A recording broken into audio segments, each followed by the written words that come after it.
পুড়ে ছারখার নিউ টাউনের ঝুপড়ি, ভয়াবহ আগুনে পুড়ে গেল শতাধিক ঝুপড়ি। গতকাল সন্ধ্যায় নিউ টাউনের ঘুনিতে আগুন লাগে। ঘিঞ্জে এলাকায় দ্রুত আগুন ছড়িয়ে পড়ে। আগুনের গ্রাসে ঘুনির মাঝের পাড়া এলাকা। দমকলের 20টি ইঞ্জিনের চেষ্টায় আগুন নিয়ন্ত্রণে।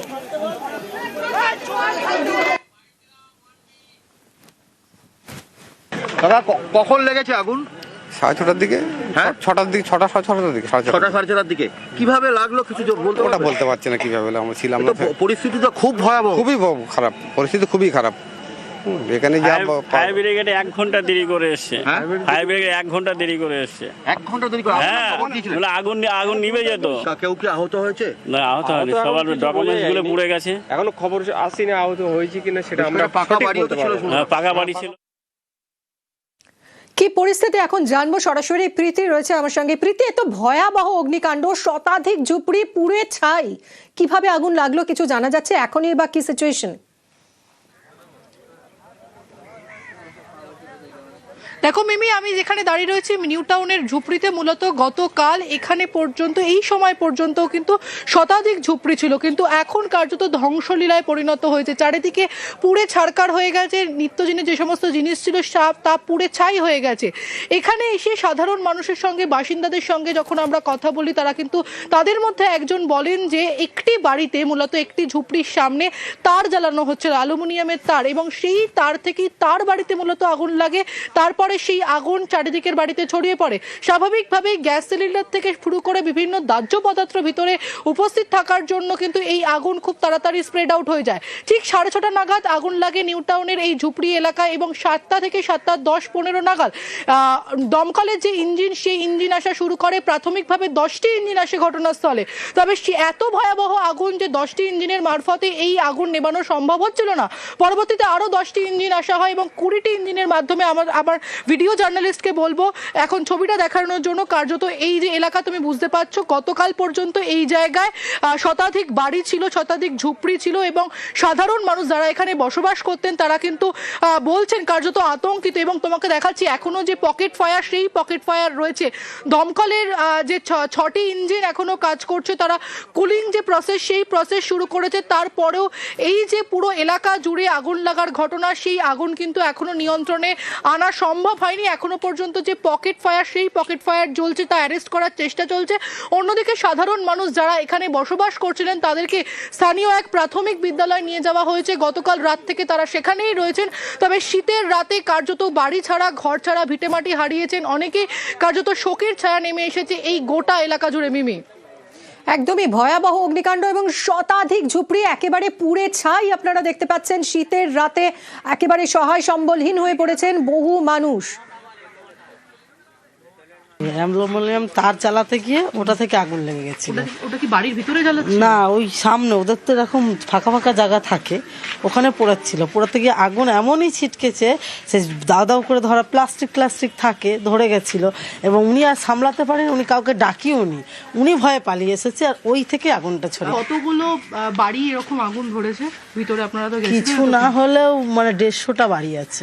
জল এসেছিল, পুলিশ, আমাদের নিউ টাউন পুলিশ থেকে, থানা থেকে লোক এসেছিল, ওরা এসে সব সামলিয়েছে। 8 ঘন্টা পরে আমরা পরিষেবা পেয়ে, ভেতরে ঢোকানো যাচ্ছিল না, জল টল 8 ঘন্টার পরে আমাদের পরিষেবা পেয়েছি। আমার অনেক ক্ষতি হয়েছে। আমার 2টো ঘর বোঝার জিনিসপত্র, 20,000 মতন টাকা পয়সা সব পুড়ে আগুন ধরে গেছে। আগুনটা কোথা থেকে লাগলো? আগুনটা লেগেছিল আমার ঘরের পিছন থেকে। তার জ্বালাচ্ছিলেন কেউ?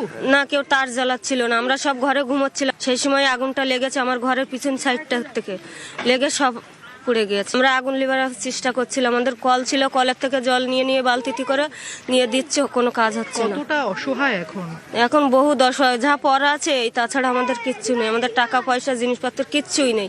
হ্যাঁ, সাহায্য চেয়েছি তো, আমাদের এখানে এসেছিল, আমরা স্কুল মাঠে ছিলাম রাত্রি।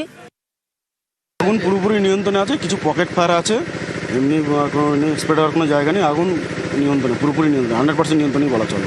আর বলা হচ্ছে যে বাসিন্দাদের রেস্কিউ করা হয়েছে, কোনো হতাহতের খবর না, কোনো এই মুহূর্তে আমাদের কাছে কোনো হতাহতের খবর নেই। যারা ছিল তাদেরকে একটা টেম্পোরারি যে প্রাইমারি স্কুল আছে, স্কুলে সব নিয়ে যাওয়া হয়েছে।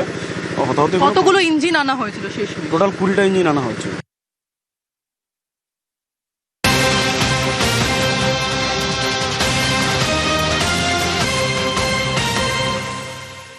আগুনের গ্রাসে ভস্মীভূত শতাধিক বসতি। নিউটাউনের ঘুনিতে আগুনে তদন্তের নির্দেশ দিয়েছেন মুখ্যমন্ত্রী। দমকল মন্ত্রী সুজিত বসুকে ফোন করে খোঁজ নিয়েছেন মুখ্যমন্ত্রী।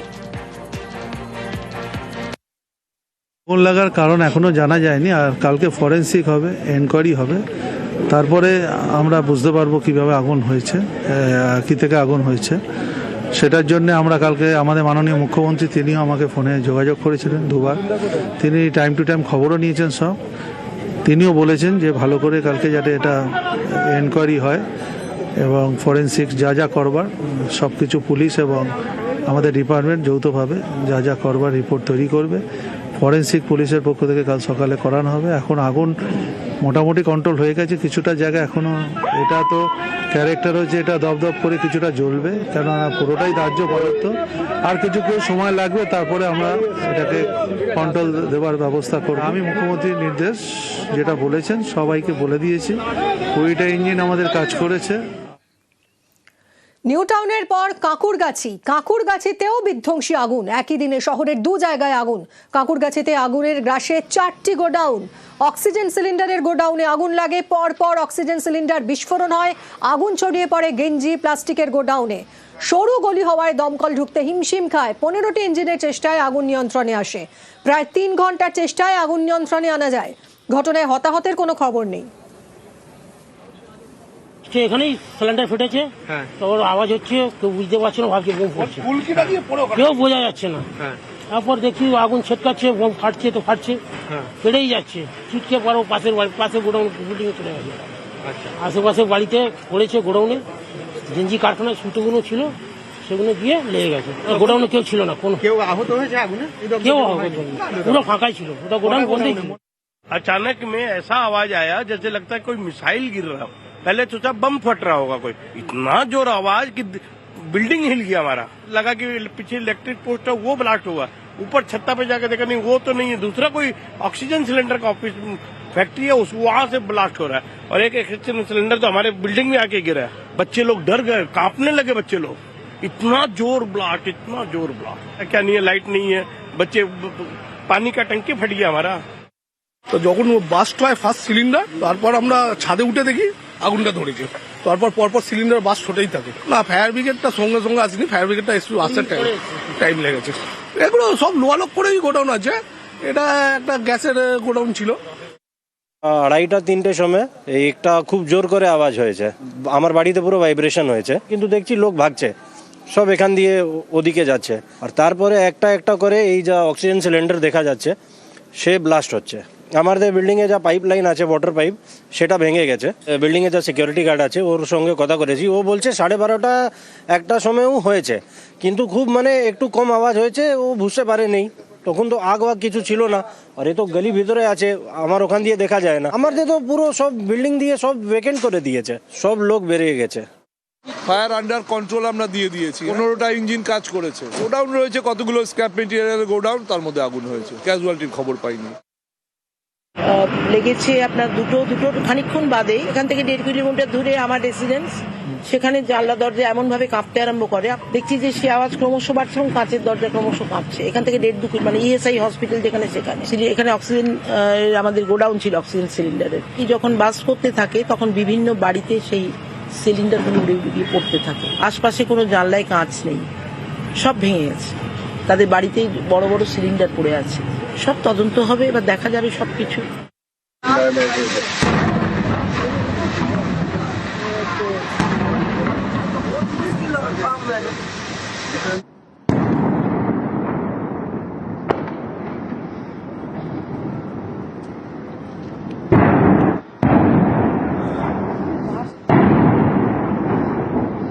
কি হচ্ছে ওখানে? মাঝরাতে বিধ্বংসী আগুন। কলকাতা পুরসভার 32 নম্বর ওয়ার্ড মানিকতলা থানা এলাকার ঠিক কাঁকুরগাছিতে এই অক্সিজেন সিলিন্ডারের যে গোডাউন, সেই গোডাউনে এই এলাকাটি মূলত পরপর গোডাউন আমরা দেখছি ছড়িয়ে ছিটিয়ে রয়েছে। সকালবেলাতেও বিভিন্ন অক্সিজেন সিলিন্ডার, একাধিক অক্সিজেন সিলিন্ডার পরপর ব্লাস্ট করেছে। মাঝরাতের পর থেকে 2টো নাগাদ এই আগুন নজরে আসে এবং দমকলে খবর যায়। দমকলের 15টি ইঞ্জিন চলে আসে। পাশে একটি প্লাস্টিকের গোডাউন রয়েছে, আর অন্যদিকে একটি গেঞ্জির কারখানা রয়েছে এবং লোহা সহ গোডাউন এখানে থাকে এবং সেখানে এই আগুন লাগায় স্বভাবত আতঙ্কে ছিলেন স্থানীয় যারা বাসিন্দারা। অক্সিজেন সিলিন্ডার ব্লাস্ট করে দূরে গিয়ে পড়েছে এবং তাতে আতঙ্ক আরও ছড়িয়ে যায়। 15টি ইঞ্জিন কাজ করেছে, হতাহতের কোনো খবর নেই। ক্যামেরা রাজীব সিং এর সঙ্গে বিশ্বজিৎ, নিউজ 18 বাংলা। শনিবার যুবভারতীতে মেসিকে ঘিরে এত ভিড় কিভাবে? ভিড়ের মধ্যে থাকা প্রায় 80 জনকে চিহ্নিত করেছে বিধাননগর পুলিশ। তাদের জিজ্ঞাসাবাদ করবেন সিটের সদস্যরা। জানতে চাইবেন এতজন মাঠে ঢুকলেন কিভাবে, অনুমতি দিল কে? Assistència de Xavi, més cap a la dreta per Messi, Messi, Messi, Messi, Messi, Messi, Messi, Messi, immens Messi, encara Messi, encara Messi, encara Messi, encara Messi, encara Messi, encara Messi, encara Messi, encara Messi, encara Messi, encara Messi, encara Messi, encara Messi, gol, gol, gol, gol, gol, gol, gol, gol, gol, gol, gol, gol. বাঁপায়ের জাদু, সারা বিশ্ব কুপকাত। সেই Lionel Messi এলেন কলকাতায়। গত শনিবার ফুটবলের রাজপুত্রের পা পড়েছিল যুব ভারতী স্টেডিয়ামে। সেই দিনটা অনেকের কাছেই ছিল স্বপ্ন পূরণের দিন। মেসিকে একটু দেখার জন্য হাজার হাজার টাকা দিয়ে টিকিট কেটেছিলেন, কিন্তু তাও মেসিকে দেখতে পাননি। কারণ মাঠের মধ্যে মেসিকে ঘিরে ভিড়ে ভিড়। এর জেরেই দর্শকরা ক্ষোভ উগরে দেন। সল্টলেক স্টেডিয়ামে শুরু হয় তাণ্ডব।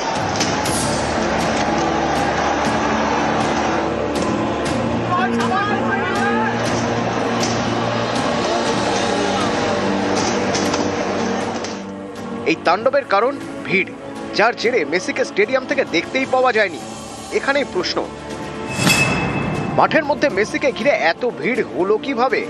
এই ভিড়ে কারা ছিলেন? এতজনকে মেসির কাছে যাওয়ার অনুমতি কে দিলেন? এসবের উত্তর খুঁজছে সিট। শনিবারের মেসি শোয়ের বিভিন্ন কাজের দায়িত্বে 212 জনের মাঠে ঢোকার অনুমতি ছিল। এই 212 জনের কারোরই মেসির কাছে যাওয়ার অনুমতি ছিল না। সেই অনুমতি ছিল মাত্র 12 জনের। তালিকায় ছিলেন হেভিওয়েটরা। অনুমতি মাত্র 12 জনকে, অথচ মেসির চারপাশে ভিড়ে ভিড়। মেসিকে ঘিরে রাখা এই ভিড়ে কারা ছিলেন? বিধাননগরের গোয়েন্দা বিভাগ ইতিমধ্যে ভিড়ে থাকা প্রায় 80 জনকে চিহ্নিত করেছে। তাদের মধ্যে রয়েছেন ফটোগ্রাফার, ইউটিউবার এবং মাঠের কর্মীরা। অনুমতি ছাড়াই কি তারা মাঠে ঢুকেছিলেন, নাকি তাদের আলাদা করে কেউ অনুমতি দিয়েছিলেন? এসব জানতে চিহ্নিত করা প্রত্যেককে জিজ্ঞাসাবাদ করবে সিট।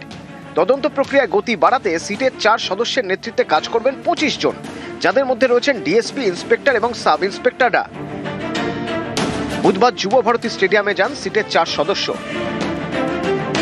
বিধাননগর কমিশনারেটে গিয়ে সিপি মুকেশ কুমারের সঙ্গে কথা বলেন সিটের সদস্যরা। বিধাননগর পুলিশের তদন্তে কি কি তথ্য মিলেছে, কাকে কাকে জিজ্ঞাসাবাদ করা হয়েছে, মেসি ইভেন্টের মূল উদ্যোক্তা শতদ্রু দত্তের ভূমিকা কি ছিল, বিধাননগর পুলিশের থেকে এইসব তথ্য নেন সিটের সদস্যরা। নিউজ 18 বাংলা। মেসি শোয়ে বিশৃঙ্খলা তাণ্ডব। আসরে বিজেপি পদ্ম বিধায়কদের সঙ্গে নিয়ে বুধবার যুব ভারতী স্টেডিয়ামে যান শুভেন্দু অধিকারী। তদন্তের কারণে স্টেডিয়ামের গেট বন্ধ। বাইরে দাঁড়িয়েই তাই স্লোগান তোলেন শুভেন্দুরা। তাদের দাবি মেসি শো ঘিরে 300 কোটির দুর্নীতি হয়েছে, দর্শকদের টিকিটের টাকা ফেরত দিতে হবে। এর পাল্টা জবাব দিয়েছে তৃণমূল।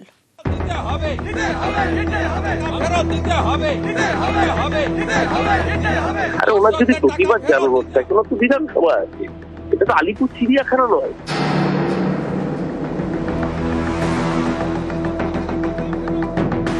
শনিবার যুব ভারতীতে মেসি শো, সেখানে চূড়ান্ত বিশৃঙ্খলা তাণ্ডব, স্টেডিয়াম ভাঙচুর, এর তদন্ত চলছে। পুলিশ কর্তাদের শোকজ করা হয়েছে, ইস্তফা দিয়েছেন ক্রীড়ামন্ত্রী। এরই মাঝে বুধবার 20 জন বিজেপি বিধায়ককে নিয়ে বিধাননগর পুলিশ কমিশনারেটে যান শুভেন্দু। কমিশনারেটের পাশেই যুব ভারতী স্টেডিয়ামে 3 নম্বর গেট। এই গেট দিয়ে স্টেডিয়াম চত্বরে ঢোকেন শুভেন্দু অধিকারী, সঙ্গে বিজেপি বিধায়করা। শুভেন্দুর দাবি মাঠ পরিদর্শনের জন্য তারা স্টেডিয়ামে যান, কিন্তু মাঠে ঢোকার গেট বন্ধ।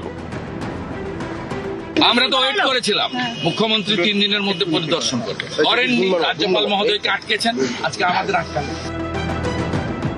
শনিবার এডি গেট দিয়ে মাঠে ঢোকেন মেসি। বুধবার শুভেন্দু অধিকারীও সেখানে যান। তদন্তের কারণে এই গেটও বন্ধ ছিল। তার সামনে দাঁড়িয়ে প্ল্যাকার্ড হাতে বিক্ষোভ দেখানো হয়। সল্টলেক স্টেডিয়ামের সামনে দাঁড়িয়ে রাজ্যের শাসক শিবিরকে নিশানা করেন বিরোধী দলনেতা শুভেন্দু অধিকারী। স্পোর্টস ডিপার্টমেন্ট এটার অনুমোদন দিয়েছে, তারা এই স্টেডিয়াম ব্যবহার করতে দিয়েছে। যে রাজ্য সরকারের বিরুদ্ধে অভিযোগ, তারা তদন্ত কমিটিতে থাকলে নিরপেক্ষ তদন্ত হতে পারে না। অন্তত 300 কোটি টাকার মানি ট্রেল হয়েছে। It's a financial crime also. যারা দায়িত্ববান দেশের আইন অনুযায়ী ইনভেস্টিগেশন করার, তাদেরকে ইনভেস্টিগেশন করতে দিন। যুবকদেরকে গ্রেফতার করেছে, আমরা ওদের লিগ্যাল সাপোর্ট দেবো। নিরীহ দর্শকদের মুক্তি দিন, তাদের বিরুদ্ধে করা মামলা প্রত্যাহার করুন, আর তাদের টাকা ফেরত দিন। এই 5 দিনের সুদ সহ ফেরত দিন। এই রাজ্য সরকারের চরম ব্যর্থতা, চুরি, দুর্নীতি, স্বেচ্ছাচারিতা, নেপোটিজম, জল থেকেও কোটি টাকা বাণিজ্য করার পরিকল্পনা তৃণমূল করেছে। ছিচকাচরের উপরে 20 টাকার জলের বোতল 200 টাকা করে বেচেছে। নিরপেক্ষ তদন্ত দাবি করি। দোষী পুলিশ আধিকারিকদের বরখাস্ত, অরূপ সুজিতের জেল যাত্রা। এই যে শুভেন্দু অধিকারী বিরোধী দলনেতা বলছেন মমতা বন্দ্যোপাধ্যায় রাজধর্ম পালন করছেন, তো বিজেপি শাসিত রাজ্যগুলোতে যা চলছে, কুম্ভ মেলায় এই পরিমাণ মৃত্যুর মিছিল হয়েছে, কোথায় কমিটি? কে রেসপন্সিবিলিটি নিয়েছে? গুজরাটে একের পর এক ব্রিজ ভেঙে পড়ছে, কোনো কমিটির খবর পেয়েছেন? এটা হাওয়ায় আমি একটা কথা বলে দিলাম, এটা কোনো কাজের কথা হলো?